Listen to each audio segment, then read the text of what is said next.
May tanong ako sa lahat ng mga Pilipino. To tanungan tayo personally para sa lahat ng mga kababayan natin. Kasi gustong-gusto ko klaro. Klarong-klaro, mga kababayan. Yung Toby na yan, isa pa. Huwag ka manggigil. Diyos ko. Nanggigigil kayo kay Kong Toby eh. Kalma lang kayo, kalma lang. Kalma lang mga kababayan. Huwag niyong panggigilan si Kong Toby, masyado pa maaga. Ito, may tanong ako sa taong bayan, mga kapatid. Ito tatanungin ko ho kayo. Gusto ko hong malaman. Kung pabor ho kayo. Game? Game ho ba mga kababayan ko? Game na tayo? Game? Game na ho ba tayo mga kapatid? O kung game na kayo, ito yung tanong ko. Pabor ba kayo na magkaroon sa Pilipinas ng isang facility base kung saan gagawa tayo ng mga ammunition, gagawa tayo ng napakaraming bala, gagawa tayo ng air drone na may kayang maglulan ng isang bomba? Mga kababayan ko, yan po ang pinakamainam kong tanong. Being a Pilipino, pabor po ba kayo sa planong gawin ng Estados Unidos sa bansa natin? Maganda na hong tanungin ang mga kababayan natin, mga kapatid, bago pa ho tayo magkaroon ng saliwa-saliwang question, mga kababayan. Pero bago ang lahat, mga kapatid, mga kababayan ko, tuloy nyo lang ho ang inyong komento nyo dyan. At please don't forget to follow, like, comment, share, and subscribe to my YouTube channel, mga kababayan ko. Ito ho yung balita na to. Alamin ho natin. Maglulunsad ang isang US-led defense partnership ng bagong programa sa missile at drones at posibleng magtayo ng ammunition facility sa Pilipinas. Ang 16 na bansang miyembro ng Partnership for Indo-Pacific Pakinggan nyo ay nagkasundo rin na palakasin ang produksyon ng weapons sa rehiyon. Kabilang dito ang pagbuo ng missile components kasama ang Japan at kooperasyon sa military drones sa buong Asia. Pinag-aaralan din ang pagtatayo ng pasilidad sa Pilipinas para sa pag-assemble ng ammunition na gamit ng aircraft at military vehicles. Ayan. Okay. Mga kababayan ko, nabanggit na dito. So ano ngayon? Ngayon mga kababayan ko, tatanungin ko ho kayo mga Pilipino. Pabor ho ba kayo sa hinahain ho nila? Yan ho ang gusto ko malaman. Mga kapatid, kung pabor ho ba kayo? Kasi baka mamaya, mga kababayan ko, Pilipino tayo, hindi tayo pabor. Mga kababayan ko, okay? Ngayon, ang pinakamagandang tanong dito, pabor ba ang mamamayang Pilipino? Mga kababayan ko, pabor ba kayo? Pabor ba? Ang sagot natin, sagot ng iba, yes po. Opo, pabor po ako para lalong manggigil si Jinping. Hindi naman sa ganon. Kayo naman mga kababayan, pabor ako. Sabi na pwede po yan sir. Tama po yan. Pabor ako dyan. Sabi ako naman po, ang pananaw ko dito mga kababayan ko, pabor din po ako mga kababayan. 50-50 yung iba. Gusto magpresidente ni Sara dahil mas malaki ang budget ng confidential funds. Nako si Tita Lily. Nasa confidential funds pa. Ako po mga kababayan ko, kung tatanungin niyo ako bilang isang Pilipino, bilang isang nangangarap na Pilipino ng ikauunlad ng bansa ho natin, ako ho ay pabor. Bakit po ako pabor, mga kababayan? Number one reason ko po, it's an asset for the Filipino people. Asset po ito ng bansa natin. Magiging asset ho ito ng bansa natin upang hindi ho tayo bulihin ng China. You know what's the reason kung bakit? Bakit hindi kayang bombahin ng China ang Taiwan? The reason kung bakit hawak ng Taiwan ang isang microchip na kinakailangan ng buong mundo, mga kababayan. Second, mga kababayan ko, kung tayo ay meron facility base sa Pilipinas kung saan meron ho tayong kagaya ng pagbuo ng drone na ginagamit sa gera, meron ho tayong ammunition dito sa bansa ho natin. The third is meron ho tayong magagamit pagdating ho ng pagdating ho ng laban. Ngayon, mga kababayan ko, ano ho ang advantage ho nito sa bansang Pilipinas? Mga kapatid, number 1, protection na kayang ibigay ng US sa bansa natin. Bakit to, Koy? Masyado ka naman maka-US. No, ako'y pro-Filipino, but I will defend sa US ngayon. Bakit? Hindi na ho kayang sumabay ng bansa natin sa mga modernized na gamit, nagamit panggera katulad ng China. Sino ho ang pwedeng pumotekta sa atin? Sino ho ang pwedeng gumitna for the Filipino people? Sino ho ang pwedeng mag-shield sa bansa natin? Walang iba kundi ang US. Bakit? Mga kababayan ko, US po ang ating partner ally. Simula pa ho noong panahon ng laban, mga kababayan ko. Ang Estados Unidos ho, ang kasama ho natin, mga kababayan ko, sa anumang giyera na pwede tayong pasukin. Ngayon, mga kababayan ko, marami hong speculation sa bansa na nagsasabi na gagamitin lang tayo ng US, mga kababayan ko. Alam nyo ho, andyan na ho tayo. Pakikinabangan ho nila yung facilities ho natin. Pakikinabangan ho nila yung mga dapat nilang pakinabangan sa atin. At higit sa lahat, pakikinabangan din natin ng matindi ang US. Sige ho, mga kababayan ko. Tingnan nyo ho ang nangyari sa Pilipinas nung wala ho tayong ganitong eksena. Base, mga kababayan ko. Pinaalis ho natin ang US base sa bansa ho natin nung panahon no ni dating Pangulong Duterte. Ano ho ang nangyari sa bansa natin? Mga kababayan ko, hindi pa ho ba kayo nadala? Mga kapatid, nagtayo ho sa Pag-asa West Philippine Sea ng base militar ang China. Habang pinaalis ho ni dating Pangulong Duterte yung mga tropang Amerikano sa bansa natin at pinahuwi ho sa bansa nila, ang nangyari, ang China ay nakapagpatayo ng isang military base sa ating karagatan. Ganun ho tayo binenta, mga kababayan ko, ni dating Pangulong Duterte sa Gentleman's Agreement, mga kababayan. Second, mga kababayan ko, ano ho ang nangyari sa bansa natin? Nakapagpapasok po sila ng sandamakmak na mga incheck sa Pilipinas. Nakakatakot ho yun, mga kapatid. Third, mga kababayan ko, naghari-harian sa bansa natin kundi yung mga Chinese na kaibigan nila at nagnegosyo ng pogo. Ngayon ho, mga kababayan ko, bumabalik ho ang sigla at panumbalik ho ang sigla ng ating bansa. Simula ho pumasok ho ulit ang bansang Amerika sa bansa natin. Nagkaroon ho tayo ng mga base militar, mga kababayan ko, na malapit ho sa mga lugar kung saan pwede hong dumaan ang China kung sakaling tayo ay lulusubin. Ngayon ho, mga kababayan ko, mga kapatid, pabor po ito sa bansa ho natin. Kung magkakaroon ho tayo ng ammunition facility sa bansa natin, isa ho itong advantage natin upang mapalakas natin ang ating hukbong sandatahan. Hindi ho ito masama para ho sa akin.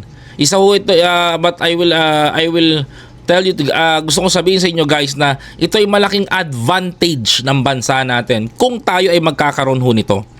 Kasi hindi ho tayo pwede mag-produce ng bala. Lagi yung imported na mga bala natin. Hindi ho tayo mag-produce ng sarili nating mga bomba. Kasi mga kababayan ko, laging nagagaling sa ibang bansa ho lagi yan. Ngayon kung magkakaroon ho tayo ng facilities nito, makakagawa ho tayo ng mga bala, mas mapapalakas ho natin ang ating hukbo, mga kababayan ko. Ngayon, mga kapatid, marami hong umaalma ng mga Pilipino, lalong-lalo na yung mga makakaliwang grupo.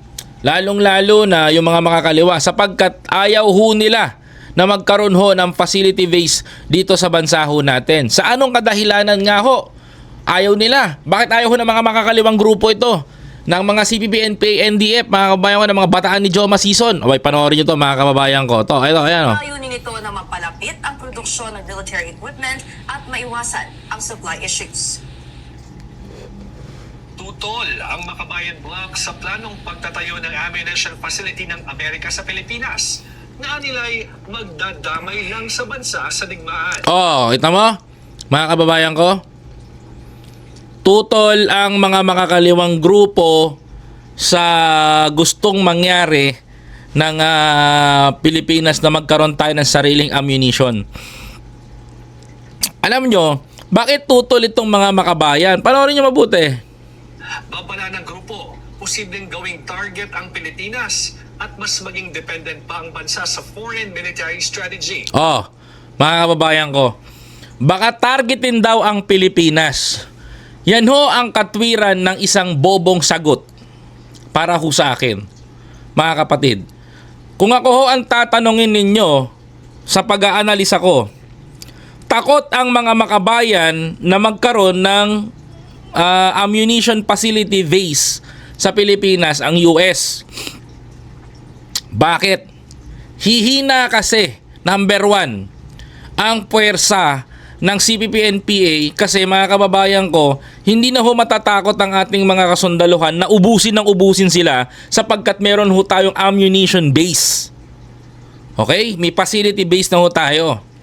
Second, mga kababayan ko, yung katwiran nilang tatargetin ng ibang bansa, ang Pilipinas, mga kababayan ko, kung talagang tatargetin ng bansa natin, noon pa sana, mga kababayan ko. Do you think, mga kababayan ko, na iniisipin nyo ba na tatargetin ng Pilipinas kapag nagkaroon tayo ng ammunition base? Alam mo yung mga ganyang mentality, tingnan mo kung bakit lumalakas ang ibang bansa. Bakit lumakas ang China? Meron silang sariling ammunition and facility base. Hindi kayang pagbawalan ng US. Kasi may sarili silang isip at naratibo sa isip nila. Ngayon, mga kababayan ko, tatargetin ba tayo ng China kapag nagtayo tayo ng ganyan? Of course, hindi. Kasi sino ba magtatayo? Number one, US.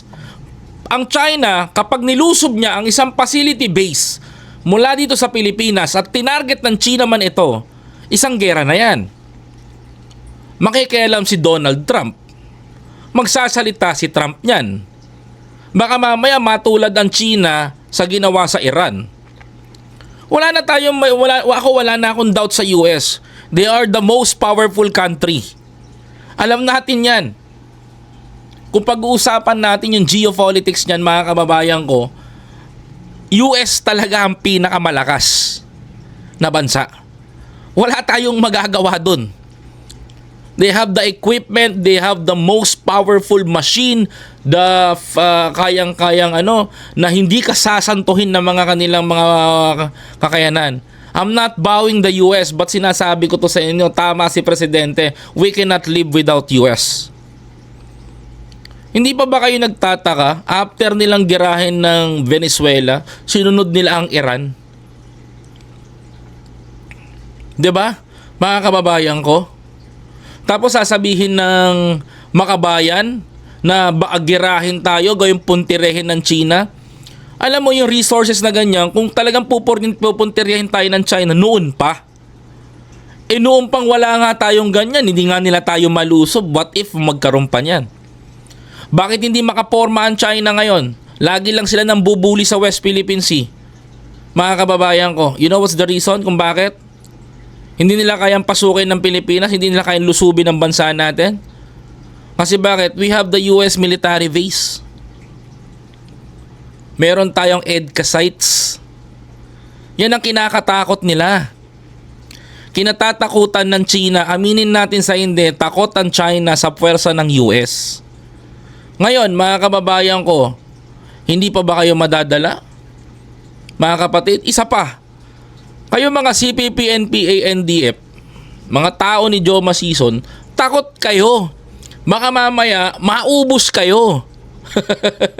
Takot kayo, baka mamaya, ubusin kayo ng gobyerno. Hindi na matatakot magpaputok ang mga sundalo natin dyan dahil may bala naman palagi ang Pilipino. Kayo ang maubusan ng bala. Di ba? Alam mo, magpasalamat tayo eh. Binigyan tayo ng pagkakataon na gumawa ng ganyan eh.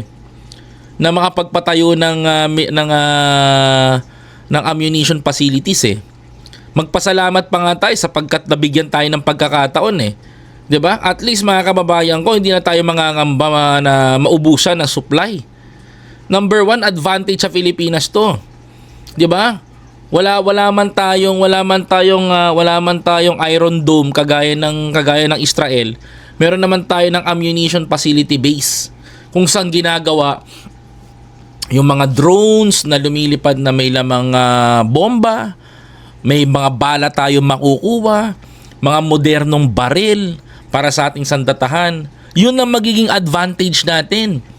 Hindi lang maintindihan ng mga makabayan black because they are communist mindset.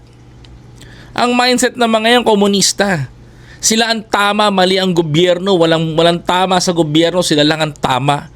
Alam mo saan lang tayo nagkakatugma-tugma yung mga makabayan? Saan tayo na magkakatugma-tugma? Yung laban kay Duterte na ayaw natin ng korap at magnanakaw sa bayan. Pero pagdating sa polisiya ng bansa, wala akong doubt sa US. Baka kayo ang may doubt sa US because ayaw ng mga komunistang katulad ninyo sa Estados Unidos. Tama? Tuloy natin to. Iginit din nila na hindi dapat gawing negosyo ang produksyon ng armas habang hirap ang mamamayan sa mataas na presyo ng mga bilihin. Nanawagan ng grupo sa Administrasyong Marcos na harangin ang plano at isapubliko ang lahat ng kasunduang kaugnay nito. Takot kasi sa imperialismo na US ang mga komunista sapagkat ayaw ng US sa mga communist. Isa pa, idadagdag ko bago tayo magtapos, mga kababayan ko. No?